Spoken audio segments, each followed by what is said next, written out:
And so I feel like it's sometimes as adults, it's harder for us to make friends because of things we've experienced and trying to move past those experiences. And I want to say something else to add to that, man.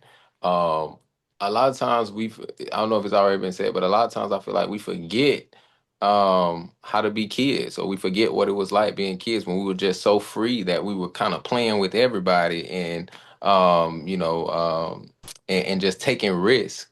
I think we forget that as we grow older, right? As we mentioned earlier, we're a little more guarded, so we're less likely to take risks because of some of the hurt that we've gone through and things. Or when we tried to form relationships and it didn't work, so we aren't taking the risks that we did. But sometimes, though, especially when you're trying to get out of your comfort zone or you're trying to get out of, something you've been doing the same way for years and years and years, um, you have to be willing to take those risks, almost be childlike, right? And see the adventure, in forming those new.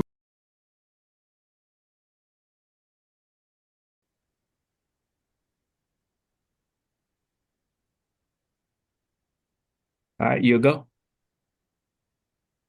Hello, everyone. Happy Wednesday. Hello, hello. Another live episode. Terrence, how you feeling today? Well, I'm good. I ain't gonna lie, I'm good. Preparing for a presentation I have on Friday, and work. So that's the two main focuses of this week. But I've been pretty good. That's good. Are you gonna share the some more information about the presentation a little later? I mean, I can share it now. It's real quick. I'm going to be presenting on intergenerational trauma and substance abuse, partnering with the Phoenix Center in Greenville, South Carolina, and it's going to be at the Southern First Bank. So I know that you do a lot of work with concerning trauma, but this is the first time I hear you mentioning substance abuse. So tell me a little bit about that. Yeah, so Phoenix Center is like a substance abuse center, and my base topic that I speak about is intergenerational trauma. But there's a lot of subsets that can go with that, whether that's substance use, whether that could be a different topic. So I think I reached out to them. No, they reached out to me actually and asked me would I be able to present on trauma, specifically intergenerational trauma and how it relates to substance abuse. So I said sure, and That's what's it's gonna be up. a full day event. First time doing a full day event, so it's gonna be 6 hours. Wow, that is a long time. Well, good luck with that. Thank you. Of course, we're wishing you the best. I remember one time I spoke at a NAMI, so National Alliance on Mental Health, mental illness. It was a state conference. I think that was October of 2023. And that conference went well, but that was only a panel discussion for like an hour. So I can only imagine like an all day event. You got to be full of knowledge, man. I'm Congrats. telling you. Listen, I ain't gonna lie, I'm a little nervous just because it's my first 6 hour event.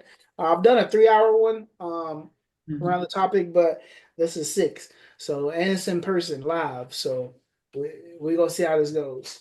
Well, we are live. Speaking of gravity, we have our other co-host Josh will be joining us soon, but just want to reintroduce you all to us hosts. My name is Hannah Williams. I am a native of Charlotte.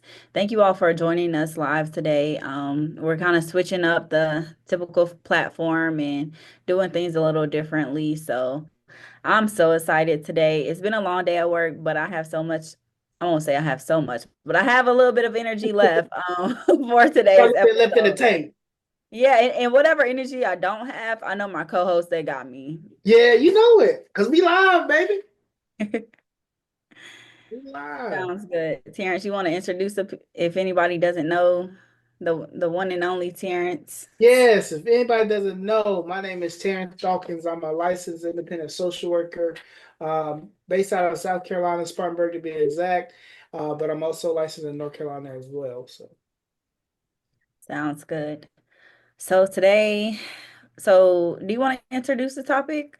yeah, so the topic today is why making friends as an adult is hard. Episode 90. Episode 90, live, baby, live. We Uh, live, baby. that's what I'm saying. So it's this. I like this topic. actually, I think I had a conversation with some friends about this recently. Actually, I had a conversation with my boss about this yesterday. To be perfectly, yeah. So it just fell right into place. But we definitely talk about why making friends as an adult is hard. And just to jump right into it, I have the people want to know. Okay. Okay. Well, let's start. Let's start there. All right, let's start with the people want to know. All right, people want to know. And again, if you're watching us, you can always post and interact with us as well. But people want to know: is there such thing as a lifelong best friend? Mm. Is there such thing as a lifelong best friend? Well, I feel like the spotlight is on me. Yeah, this is so No, you. Josh, where you at? Where you at? Come and save me. Come and save me. Oh, this for you. I'm gonna help you out though. I got you. I got Okay. Okay. So, is there such thing as a lifelong best friend? Um, I believe that there could be a such thing as a lifelong best friend. Um, but people evolve so much and change so much. Just in my personal experience, I you. haven't. I guess it's a opportunity to have a lifelong best friend. I haven't had that, and I can even take accountability to say that I have changed. I have evolved. Some for the good and during some periods of my life, not for the not so good. So during those different phases, I see how my friendships reflected, those life changes. So in my personal experience, I have not had a lifelong best friend, but I have had lifelong friends. Okay. Okay. So, just to distinguish between the two, I haven't had that one, you know, consistent person, my entire lifeline, but lifetime. But I have had a couple of, we go way back to elementary school. Now, I want to throw a monkey wrench in there I was because, about to throw one at you, but you can go ahead. oh my goodness. So, if I had to answer the question and be technical, I would say that my siblings, I have three brothers, I would say that they are my lifelong best friends.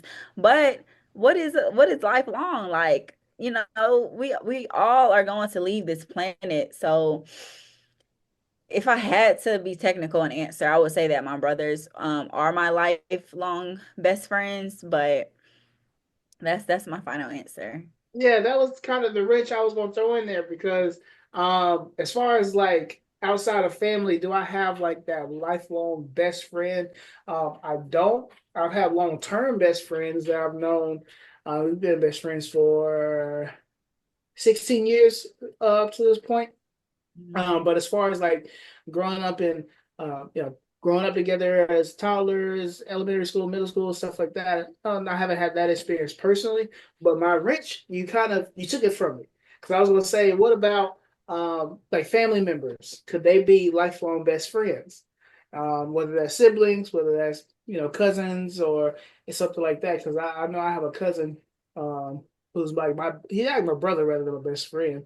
So I definitely was like gonna throw that at you, but you kind of took that over. So yeah. And I'm glad that you mentioned that because I really sympathize for individuals that don't have siblings because just to give a little context, our topic today is why making friends as an adult, why is that so difficult? And I feel like because my brothers and I, we didn't have a lot of family around living in Charlotte. My parents, born and raised in South Carolina, they got married and moved straight to Charlotte. So our community really consisted of our church family, and there was a lot of families within that church family, and everybody had a cousin. Everybody had, distant cousins, but it was just me and my brothers. And so I feel like because we didn't have relatives or cousins around, I couldn't just call up my girl cousin and be like, hey, let's go to the mall. And my mom be like, okay, I know their parents, you can go. No, I gotta call up a friend. Then my parents gotta have this whole conversation. We gotta figure out transportation logistics. Like I feel like having family around makes things a lot more convenient. And so with that experience, my brothers and I, we just had to depend on each other. Like we did everything together. and that even impacted my personality some because I only have brothers. I don't have any sisters. So when I refer to a lifelong best friend, I would definitely say that my brothers are, and I would like to think that your relatives, you can have a friendship with your relatives, but it's always some type of bias. I would like to believe there because they are your relative, so sometimes, in my opinion, it's a little easier to forgive a relative because y'all blood. Mhm. Okay. And you said, uh, what did you say? Oh, you said, bringing up how, since you have siblings and things could be a little bit easier rather to, I guess, coordinate things unless you had like other family together, right? Or Mhm. close. Well, I remember. I'm gonna give you a little insight into the childhood of Terrence, but I remember me and my cousin, we lived right beside each other, literally walk across the grass, and you at the house. And I was over there watching wrestling, and my mom knew exactly where I was. But the rule was, don't let the street lights catch you before you get home. But I Okay. figured, hey, I'm at family's house, we should be good. Mm-mm. Pam didn't care about that. Boy, she called over to that house and told me to get home.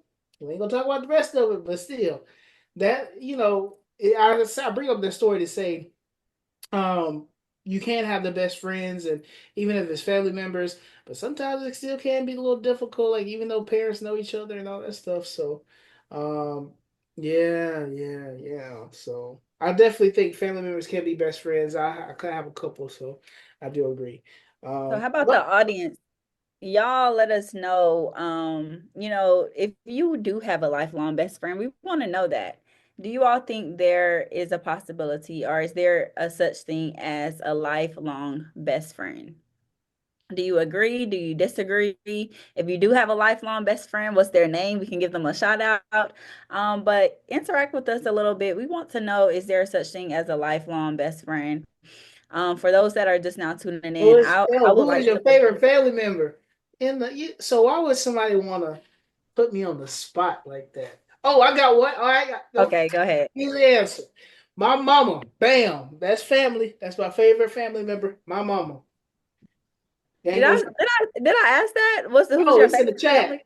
Oh, somebody asked that. Yeah, it's in the chat. Who is your favorite family member? My mama. Y'all trying to get me caught up on here. Someone said, "Who is your favorite family member?" Yeah, they definitely are. They Yeah, definitely they're trying are. to get me caught up, but that's okay. I'm quick on my feet. I'm quick You on you my gotta feet. go with the person that birthed you. Yeah, my mama. Her That's own womb. yeah. Okay. I see. Keep it coming. Cause I'm quick on Yeah. my feet So now. Keep so them coming. while we're waiting for some interactions from the audience, I want to go ahead and share the QD of the hour. Oh yeah. It's a little longer than some of our other QDs. So I want to go ahead and share it so we can, start some discussion. And for the audience, if you all want to share some responses to the QD of the hour, you can. So basically, what the QD of the hour, it is another version of fun facts. So it is info for you to be able to give or share with your friends, family, colleagues, coworkers, church members. Just a conversation starter. And so research by Julianne Hart Lundstad, which analyzed data from over 308,000 individuals, reveals a startling statistic. People who lack friends or have low quality friendships are twice as likely to die prematurely. This risk is even more significant than the health dangers associated with smoking 20 cigarettes a day. This underscores the critical importance of social connections for longevity and health. Additionally, studies indicate that the frequency and quality of interactions with friends can significantly influence recovery outcomes for those individuals experiencing their first episode of psychosis. The support and encouragement provided by healthy friendships can act as a powerful buffer against mental health challenges. So, what's your thoughts on that, audience? And Terrence, what's your thoughts on this QD of the hour? It was a lot was said in two paragraphs. Yeah. Um, I'm all about healthy relationships and connection. Let's put it that way. Because when I talk about because I'm a mental health therapist, of course. So when I talk about trauma, I talk about intergenerational trauma and things like that. It says the support and encouragement provided by healthy relationships can act as a powerful buffer against mental health challenges. So I really believe that we as people heal in connection because you got to think about it. Normally, when someone experiences some type of I don't want to just say trauma, but some type of negative event is associated with some type of other person in that event, whether that's rejection, disappointment, sadness, abandonment, is all associated with another person. So in order to heal, we have to connect with other people, and sometimes that's hard, and that sometimes that's why we stay stuck in the same places because we're afraid of that connection. And I think that sometimes can hinder us from making friends, building intimate relationships, or even mending relationships with family members. So I heard you say sometimes we're scared of that connection. In your experience with like working with clients that experience trauma, um, what are some reasons why people are scared of connection? Because it can happen again. Because it can happen again. All right, I'm giving you a little biology lesson. All right, here you go. Here we go, people. Live in effect. So, what happens is, I'm not going to get all technical with the names, but you have a part of your Okay. brain that's responsible for memory, right? And you got a part of your brain that's responsible for emotion, and a part of your brain that's responsible for critical thinking. So when some event happens, your brain is going to automatically say, "Has this happened before?" And it's going to go into your memory bank. And if something similar has happened before, it's going to say, "Hey, you remember when such and such happened?"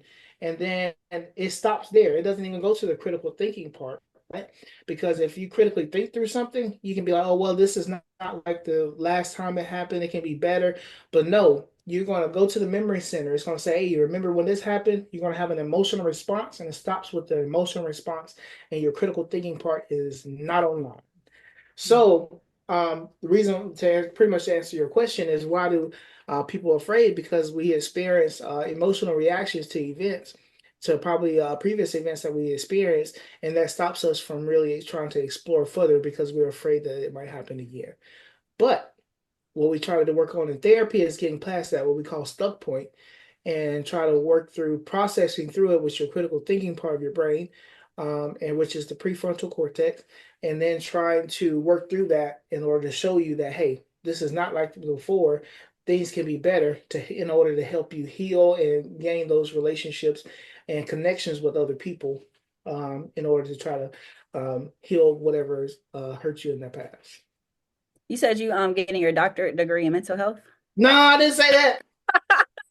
I didn't That's say what it that. sounds But like. but it What's sounded the good, what's the didn't it? concentration in substance abuse? That sound pretty good, didn't it? It did. Yeah, It yeah. did. And I might know a little bit. it sounds like you know a lot. So I want to connect it back to the QD of the hour because what stood out to me about like having quality friendships is it said that people who lack friends or have low quality friendships are twice as likely to die prematurely. I want to focus on that low quality friendships. Like I used to be a person where, oh, Hannah is a social butterfly. I couldn't walk into a store, a room, any facility without knowing somebody. My mom would say, like, we walk into Walmart, oh, who you gonna know here? I always knew somebody. And so I associated that with having a lot of friends. As I matured, I recognized that one, not everybody is a friend. A lot of people are just classmates or associates. But still, during that realization, I recognized that even people that I called my friends, they were low quality friendships. So I had to do a lot of self-reflecting and I had to observe or recognize my core values and why do I have a lot of low quality friendships and what can I do personally to build either these low quality friendships into better quality friendships, where I can really say, okay, this is my sister, this is my brother, or how can I become a better person so that I attract better quality friendships and I don't just have 10 people where I can go out, have fun with, go to brunch with, but when somebody is ill in my family, I can't depend on them to go to the hospital with. Hmm. So I think that in my personal experience, that required a lot of self-reflecting. How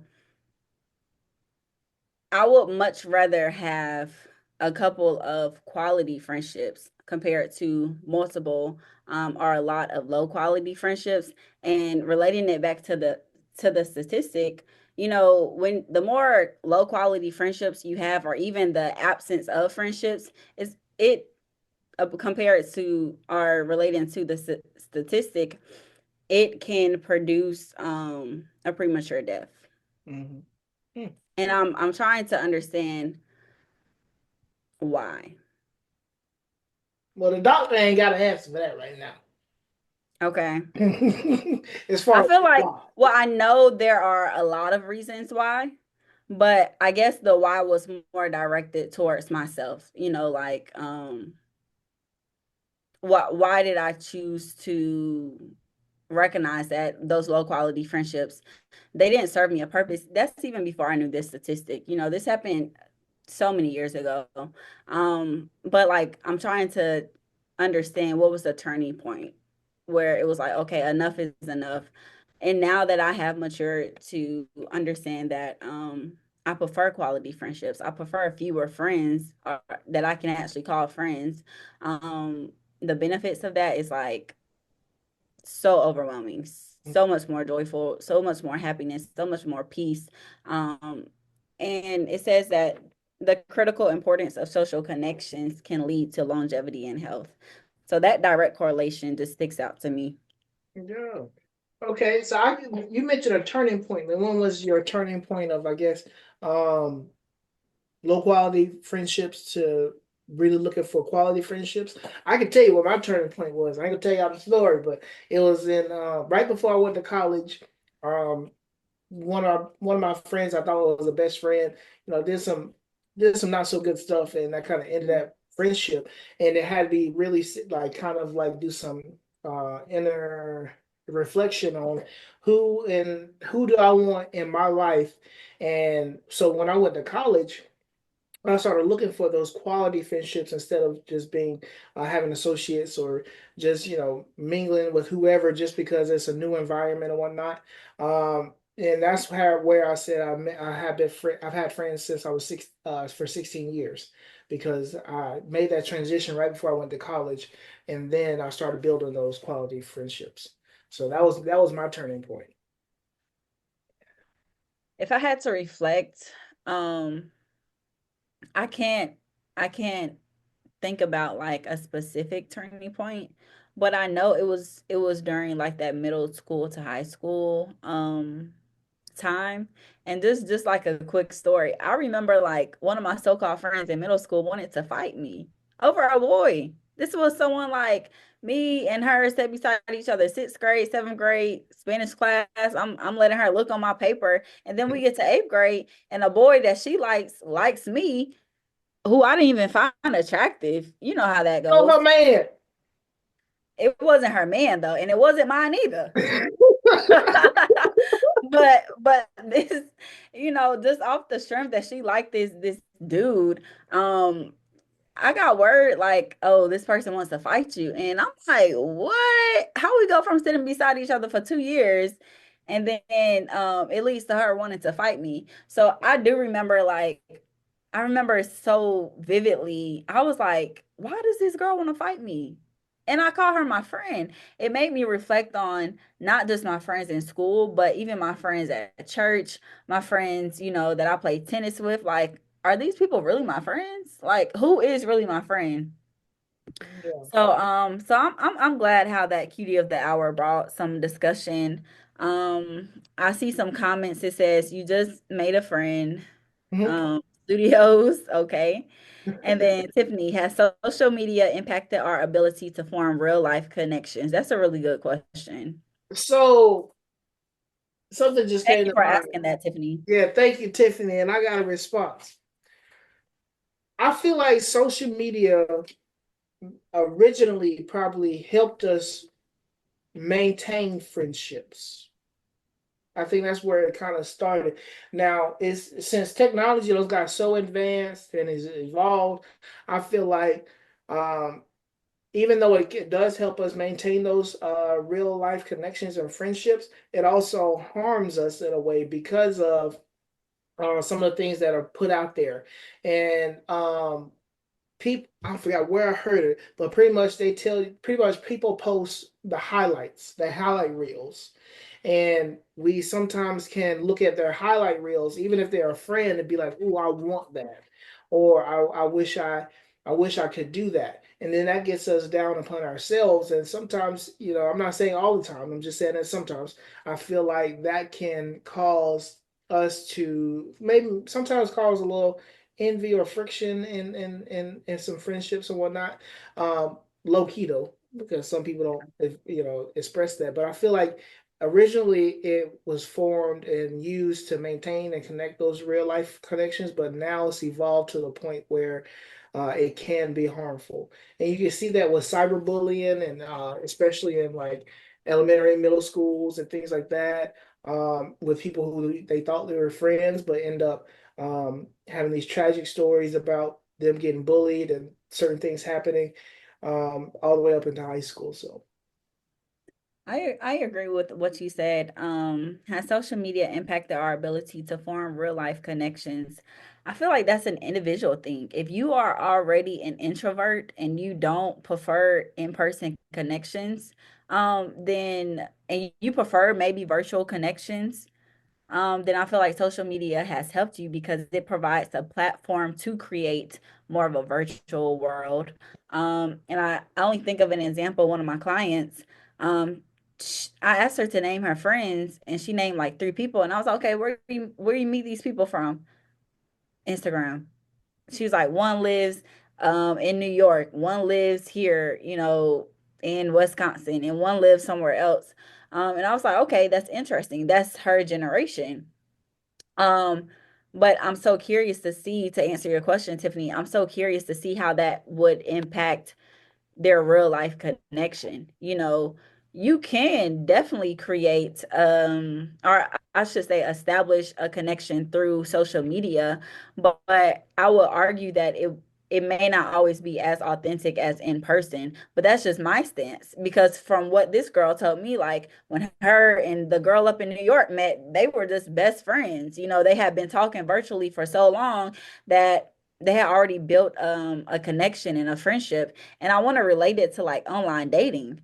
People in two people in two different parts of the world can meet each other on like an app and talk and fall in love and never meet each other. And then when they do see each other in person, it's Well, like, okay, we they we don't sealed the deal. That's just the cherry on top, seeing each other in you're person. doing it right now. So I feel like social media it has impacted our ability to form real life connections, but in the positive aspect, it has also If created you a can, platform for if us you can, to hop on. If they already said you're gonna I be late, you call it traffic.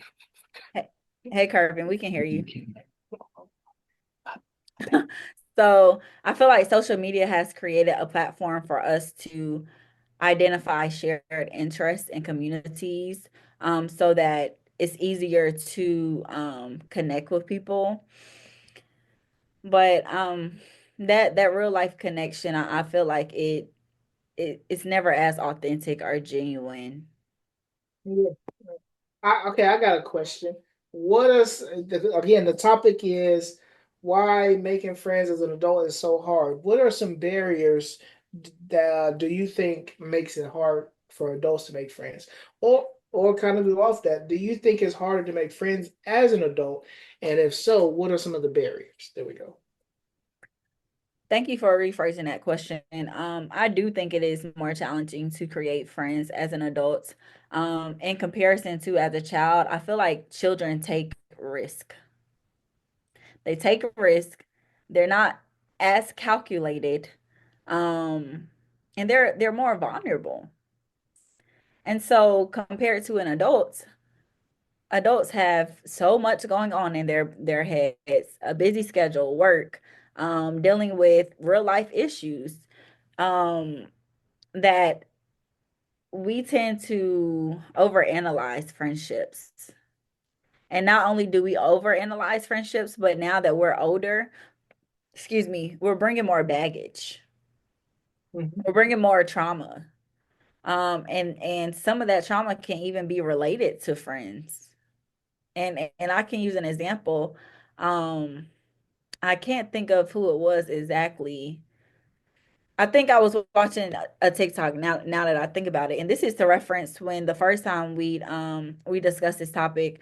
Someone on Instagram said that she experienced a bad friendship to the point where it traumatized her. And she was so hesitant to create new friends because of that experience where she had to go to a therapist and heal from that traumatic friendship. And I said that to say that it goes back to we bring more baggage, we have more trauma. And the question is, do we spend time to heal from that like we do a relationship? You know, if we're not healing from traumatic friendships, I don't even want to say every friendship has to end traumatically. Some friendships just go ghost. Some friendships just fall off the face of the earth. Some friendships are outgrown. You outgrow people sometimes. Do we process and reflect on those friendships so that we can be a better friend in the future, or even look for better qualities or even red flags in people? Okay. Oh, there you go, people. He's The man back. of the What the up, man of the Dave? hour. Hey, what's going on, man? It's good to see you. Man, what's going on, brother? Good to What's see you up, too, Josh? man. Good to see you too, my brother. Man, stop. Stop, man. I'm gonna try to get set up, man. Get y'all all right on camera. Okay, man. How y'all doing, man? Doing good, man. I'm glad you could join us, man. Awesome, man. I know y'all been having a great discussion though, man. We've been holding it down, just the two of us, but we are happy to have you on board. We have a lot of interaction from the audience. Terrence, you want to share your last question? Yeah. So my question was, do you feel like it is harder to make friends as an adult?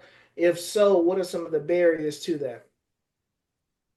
As an adult, man, what's already been said? I'm curious because I know Hannah. If you ask the question, I know Hannah um had a I always appreciate hearing her perspective. So I'm curious of what's already been said. Yeah, so basically what I said is that I believe that it is harder to create friendships as an adult, and I compared it to as a child. Children tend to be more vulnerable, risk takers, and they tend to not be so calculated compared to as adults. We some of the barriers that may exist is like we have work, we have busy schedules, we're not as vulnerable. Some of us tend to not have the same vulnerability that we have had before due to failed friendships. So those are some barriers. Yeah. And I think a big thing, man, is a lot of times we get set in our ways, our routines of doing things. And so when you mention vulnerability, it makes me think about our comfortability, right? Sometimes y'all I feel like we get comfortable, whether it's good habits or bad habits, whether it's having people around all the time or whether it's being lonely. People really get comfortable being lonely. And they will, or we will, as people, I feel like we'll talk about how we don't want to be alone, right?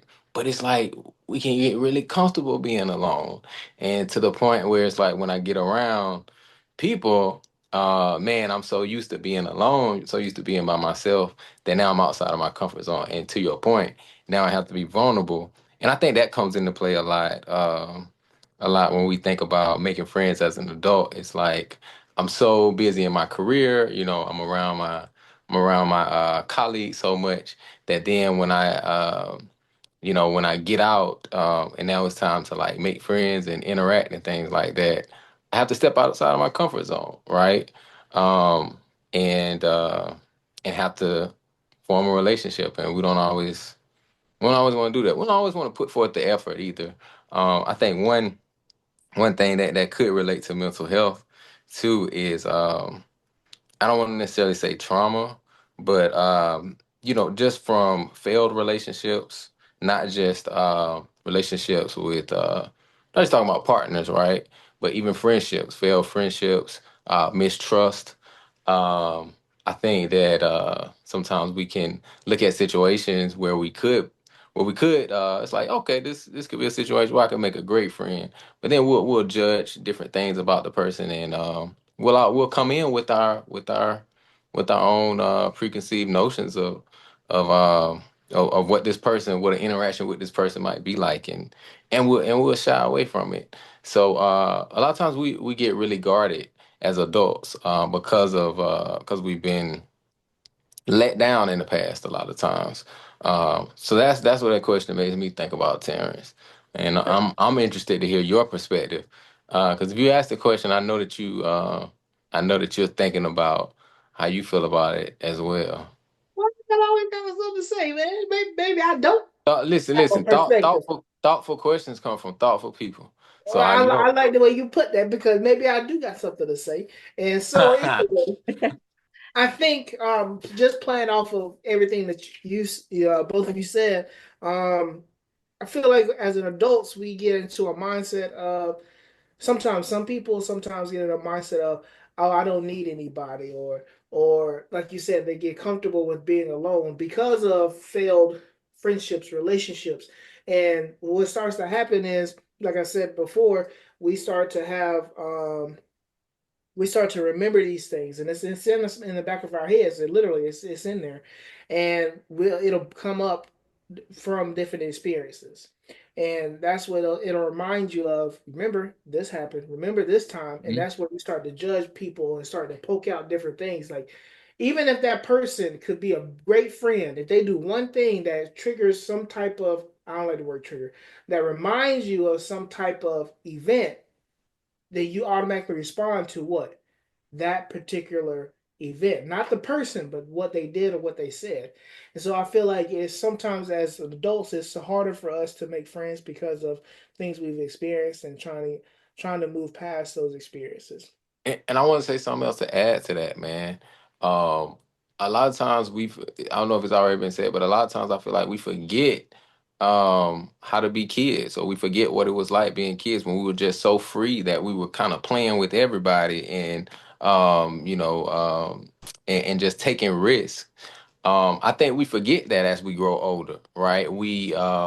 As we mentioned earlier, we're a little more guarded, so we're less likely to take risks because of some of the hurt that we've gone through and things. Or when we tried to form relationships and it didn't work, so we aren't taking the risks that we did.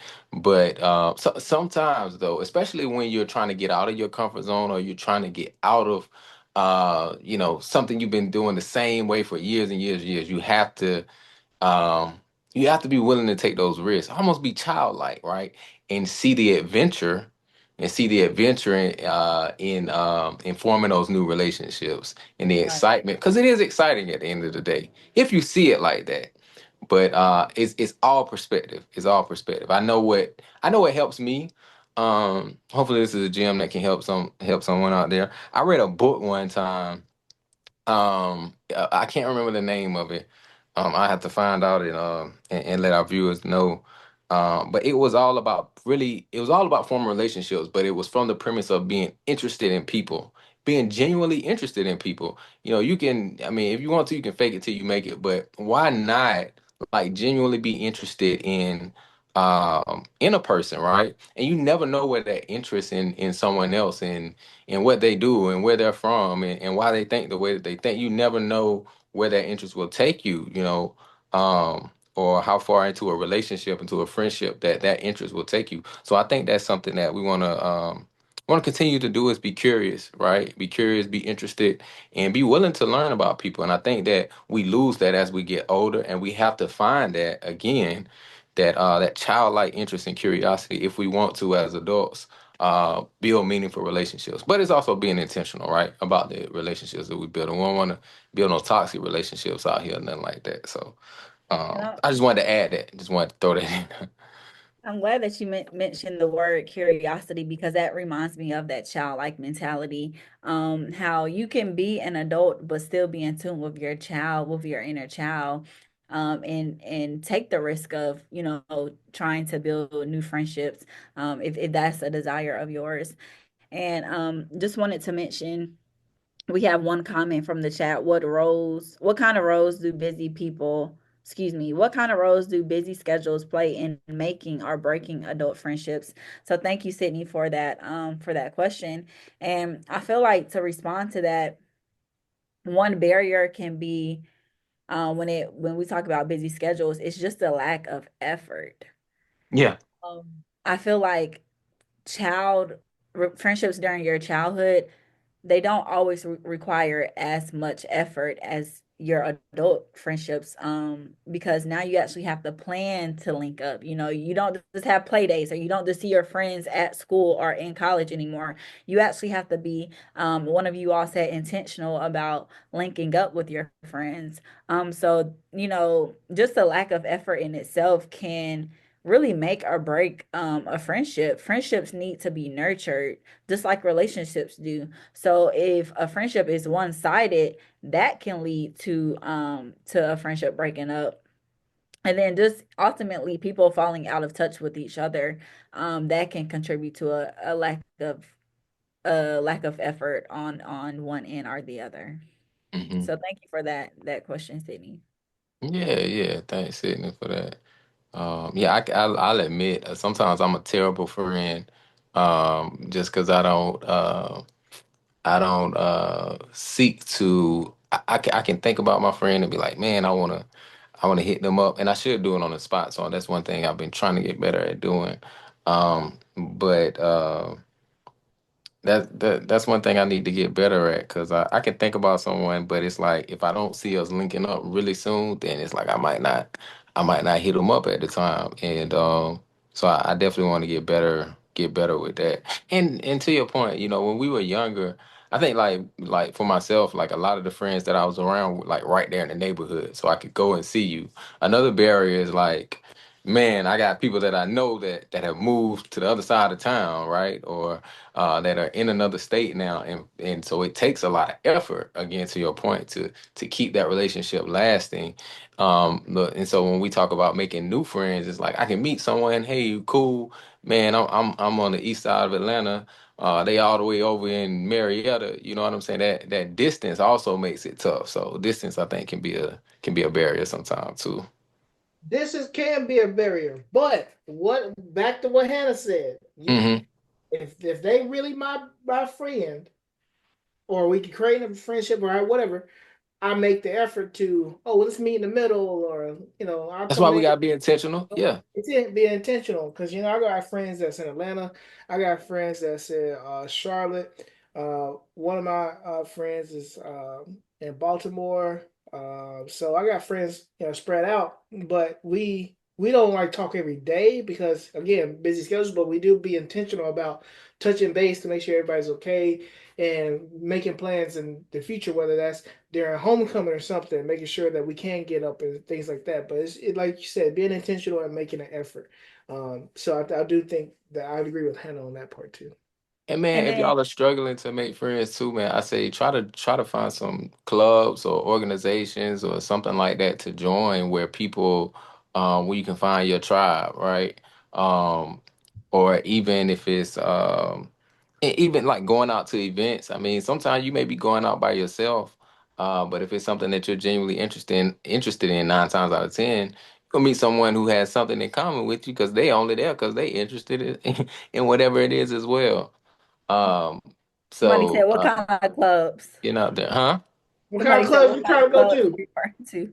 Oh man, so not like not like a partying club, but just saying Okay. like clubs and organizations. So um and I'll get off of those clubs for a second just because something came to mind. I was gonna say they're also Like book like clubs. I know in Atlanta there's like sites where you can go to or I don't know if it's apps or what. I haven't done it. But where you can go to and you can like go out with a bunch of strangers, which sounds kind of weird if you just pose it like that, if that's all I'm saying. But you go out to dinner with like seven strangers, right? Nobody knows each other. But the website or whatever it is, um, it it makes suggestions about, I guess, about where you all should go and different things like that. So there are things like that in place, for us to find people that we may have interest with. So I say, try all of those things. But when you're going out, once again, it goes back to being able to be vulnerable. And I know people, or at least I know one person in particular has made friends from that. Have a friend now that they go out with like all the time. Not romantic or anything. They just hang out all the time. So there's some good people out there, man. You just gotta find them, and you also, I'll say something, man. You gotta be careful making new friends as well. Because everybody's not a good friend, right? So you gotta be aware of what those signs look like. Um, as you're out there and you meeting people and everything, you got to be um, aware that hey, everybody's not friend worthy. Yeah, and I I agree with want to that add. because oh, you go ahead, Hannah. Go ahead. You sure? Yeah, go ahead. I got Okay. trust me, I remember. Go ahead. Okay, so I want to add to this because I heard two things. I heard we talk about distance some, and then also, still talking about why making friends as an adult is hard. And so to talk about the like meeting new friends, I feel like sometimes as adults we lose that individuality and those interests that we had when we were once children.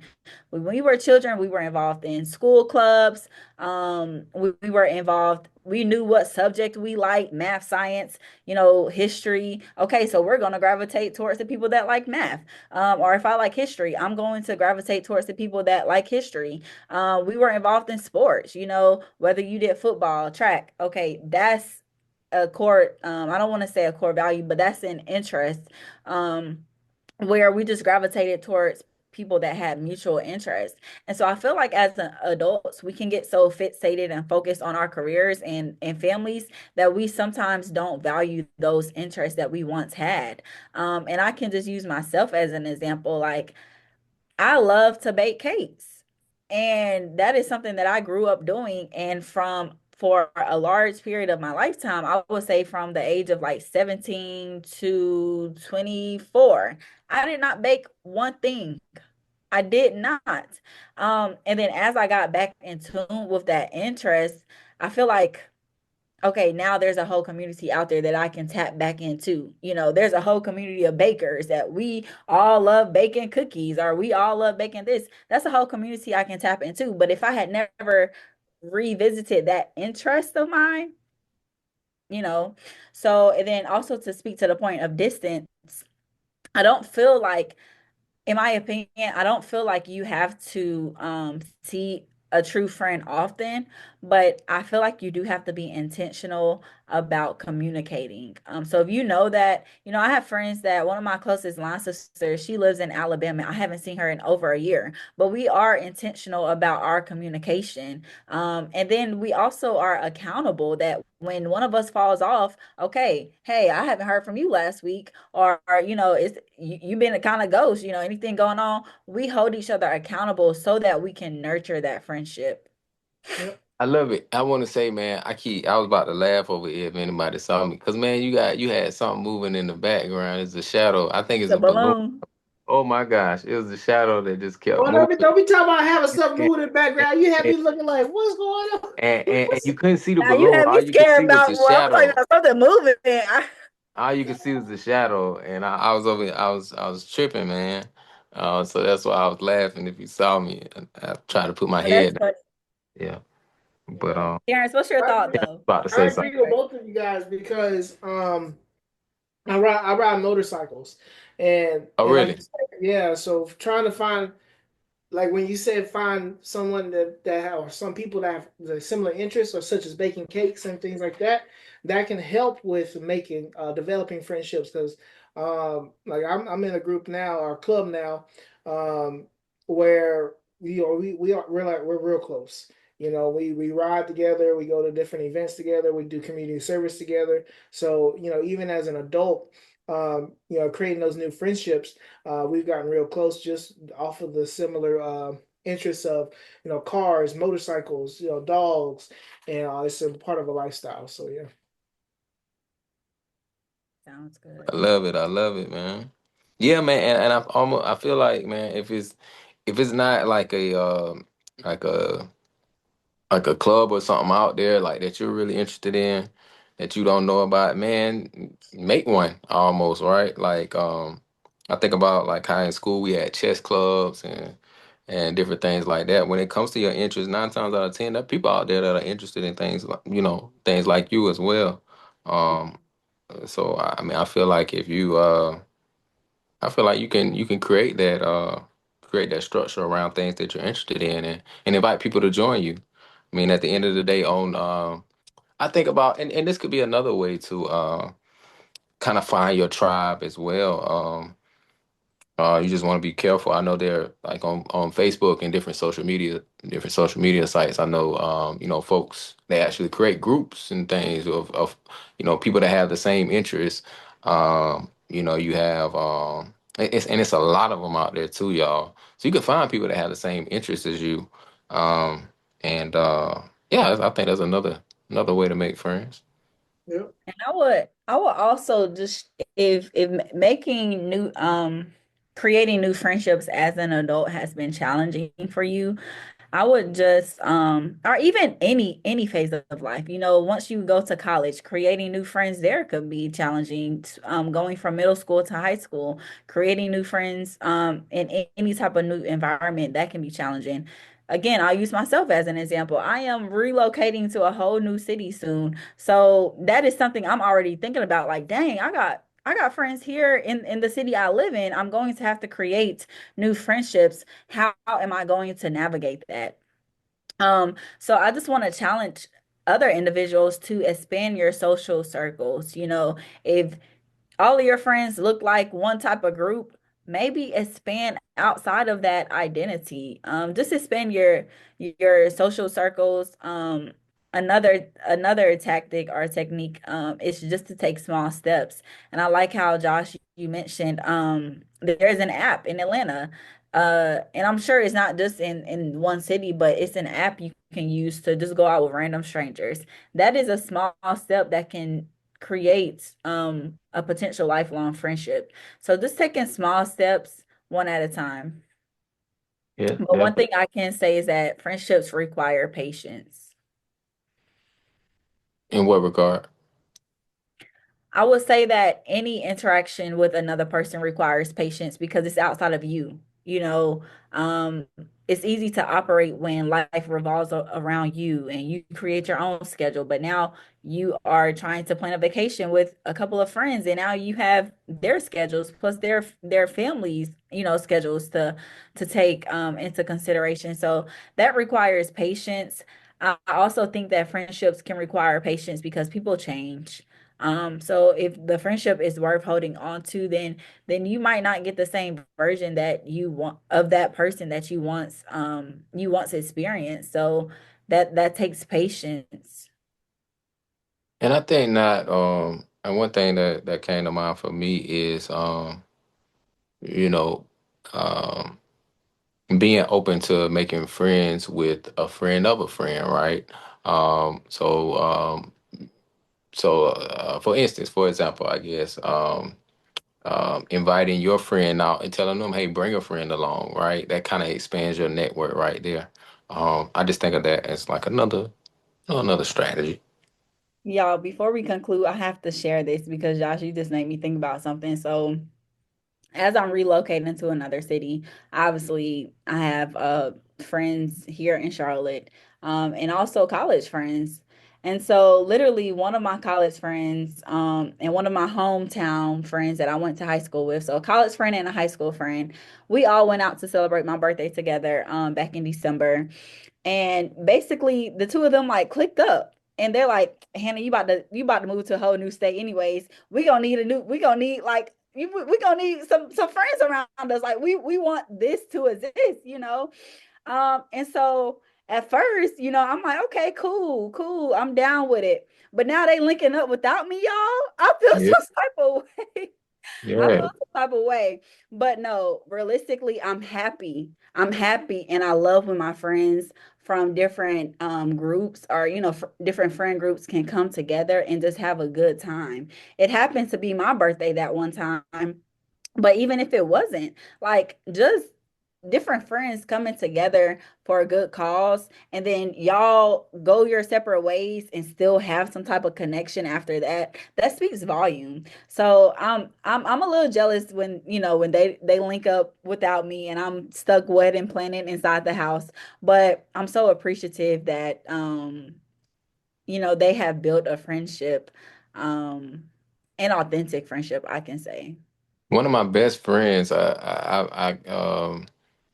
I kind of hit it off with one of my best friends in that way, through through another one of my best friends, and we just kind of became like a tribe. Uh, so it could definitely happen. Um, yeah, yeah, it definitely happen. Most definitely. Mhm. Well, are there any, let's check the chats. Let's see. Someone said great discussion. Thank you. Somebody said Jacqui, I don't want to mispronounce your name, so sorry if I did. Or Jacqui, when trying to grow into the person you're meant to be, why is it so difficult for others who you would consider to have same interests to want to gravitate towards you and become friends? Y'all want me to read that one more time? Yeah, read it one more time if you don't mind. Okay.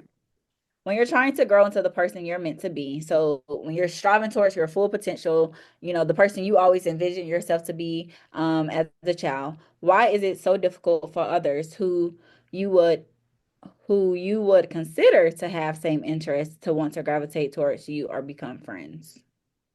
Mm.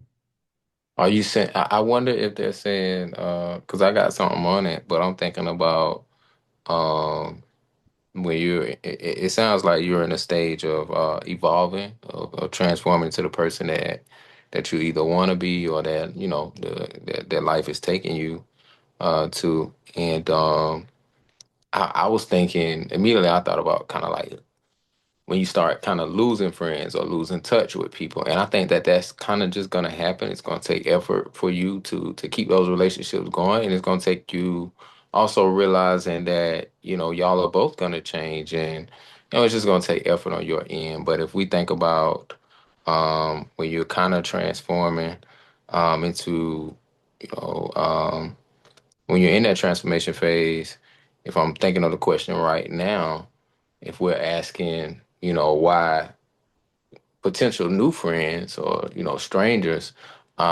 maybe shying away from you. I don't know, but I'll say this. I'm a very spiritual person. I'll say that.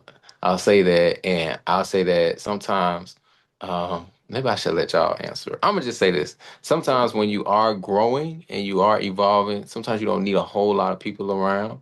Um, as you're and you want to be selective about who you have around too. So it may be a good thing sometime.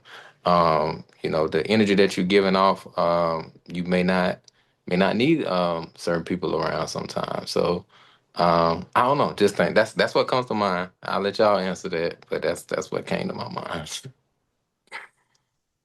So, Terrence, do you want to have an input before I speak? Oh, you go ahead. You got it.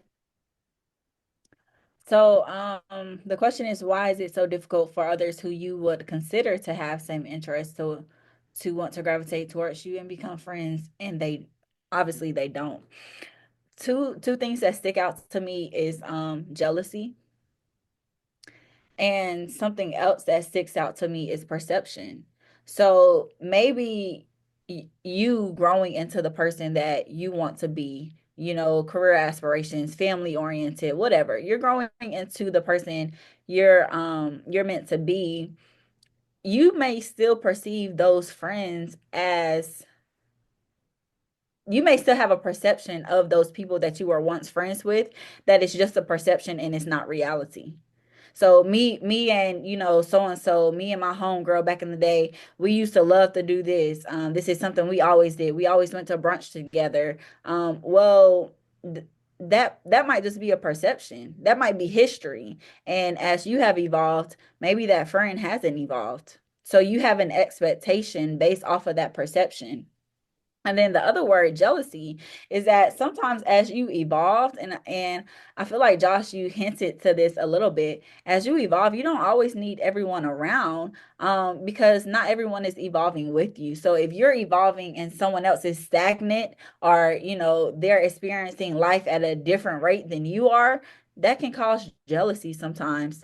So it may not always be good that those individuals gravitate towards you, and they might be so self-aware that they recognize, I'm not happy for this person. I'm gonna take a step back, you know.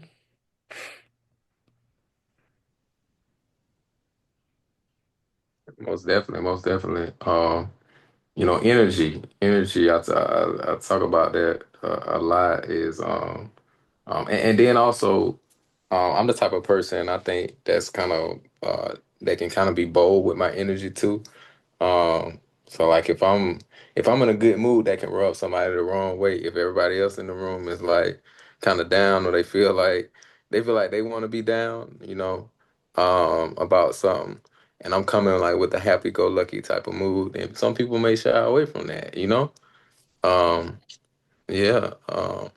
Same deal if I'm very serious right now, because like we mentioned, I'm in a growth mode, I'm in a transformation mode. If I'm very serious about what I got going on right now, and everybody else is kind of just wanna have fun, that ain't what time it is for me. So sometimes it just ain't what time it is for for the other person.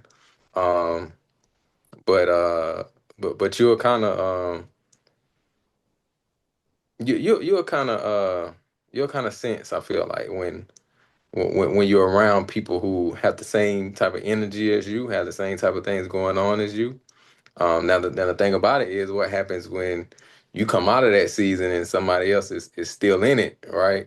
Yeah. You kind of have to be aware enough to recognize that, um, And even and patient, I would say. patient. Yeah, you mentioned that earlier too. So important.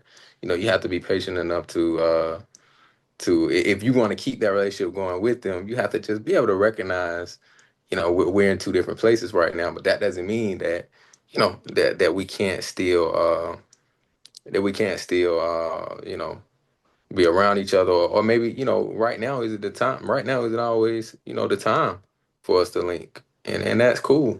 Um, so that takes patience. Yeah. So I'm So with you on that. we're we're wrapping up soon, but I just want to read some feedback. So Jacqui, and I'm so sorry if I'm pronouncing your name wrong, but they just provided some more clarification to their question. They said, in seeking new friends and you're becoming the best version of yourself. So I feel like we had some discussion around that. An individual named Will said, very great, timely, and meaningful dialogue from the host and hostess. Shout out to Gravity for keeping it real. So thank you, Thank sir. you, thank you, Will. Appreciate it, And Will. then some of the final thoughts. How would you suggest people meet new friends that are beneficial to your growth and journey? Will is a noob. Yo, Will, my fiance. So, final thoughts. How would you suggest people meet new friends that are beneficial to your growth journey? Mm. communicate. I'm gonna let you know where I'm at and where I'm going, and you either gonna hop on this train or you gonna get off. Simply put, that's all I gotta say. And I think reaching out to like little touch points are really good. Even if it's, you just taking 5 minutes to see what somebody has going on. Like I mentioned, I can do a much better job at that. I think it's just, hey man, what you got going on today? And this, I just thought about you. I was checking on you because a lot of times we do think about people. We made me thinking about the last time when we kicked it with them and how fun that was. But we know it's not going to be another. couple months for, you know what I'm saying, until we can really get over there and kick it with them. Well, why not just reach out to that person and say, hey man, I was just thinking about this. I did that the other day. I don't know what I was thinking about. It was something very small, but I just reached out to somebody just because I thought about them. And you never know. You never know what that can mean to a person, right? You never know what can come from that. So I say those touch points are really important to making those friendships and really making them last.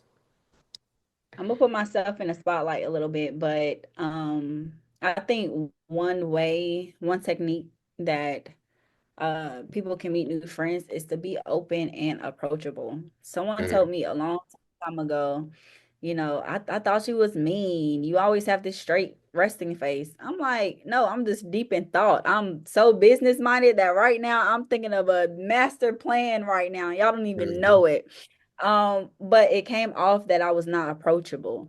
And so I had to be more self-aware about that when I do walk into rooms. What kind of aura am I giving off? Am I giving off the aura where I don't want nobody to talk to me? Or am I giving off an aura that is welcoming? Am I smiling? Am I asking questions? Am I showing genuine interest in people? I think you referenced that, Josh, just being interested in people, and just being friendly. So being approachable, being open and friendly, that in itself can go a long way if you are interested in creating new friendships. And there's a scripture that I reference to y'all. Um, but yeah, I totally rock with that, Hannah. There's a scripture I reference. It's Proverbs 18:24. Y'all know, scriptures be coming to mind sometime. And it says, "A man that hath friends must show himself friendly." And the reason I thought about that, Hannah, was because you were talking about, walking into a room and being aware of the kind of energy, the vibe that you're giving off. And, are you presenting yourself with a smile? How are you presenting yourself to people? And so it made me think about that verse. If we're talking about making friends, we have to be friendly first, right? You ain't about to be taking that same old energy, you know what I'm saying?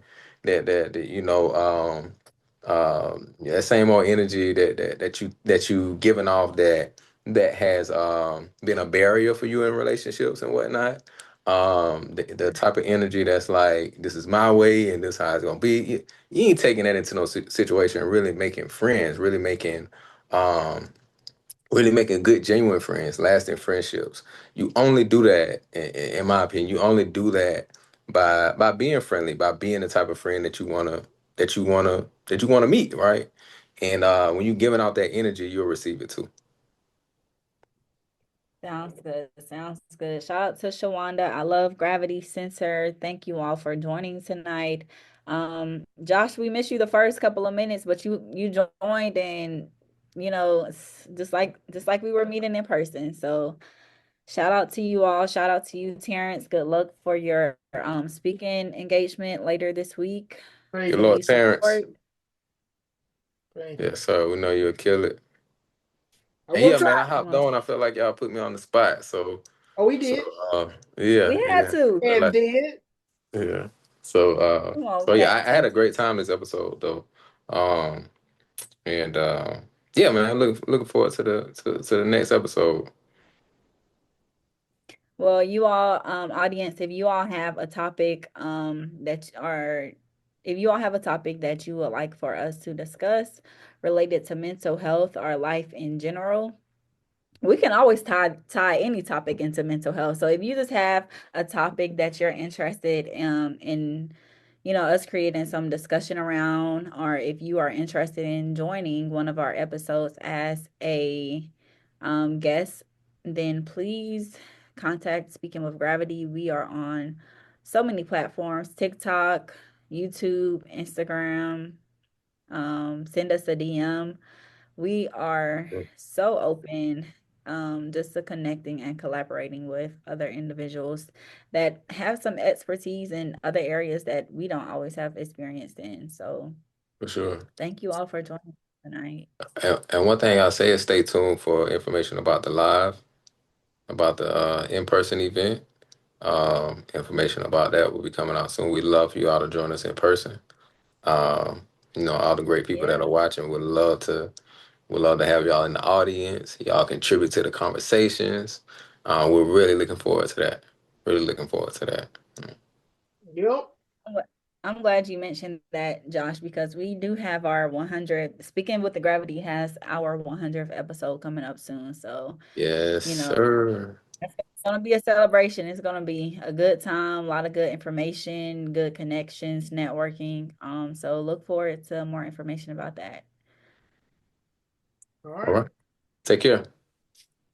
All right, y'all take care. See ya.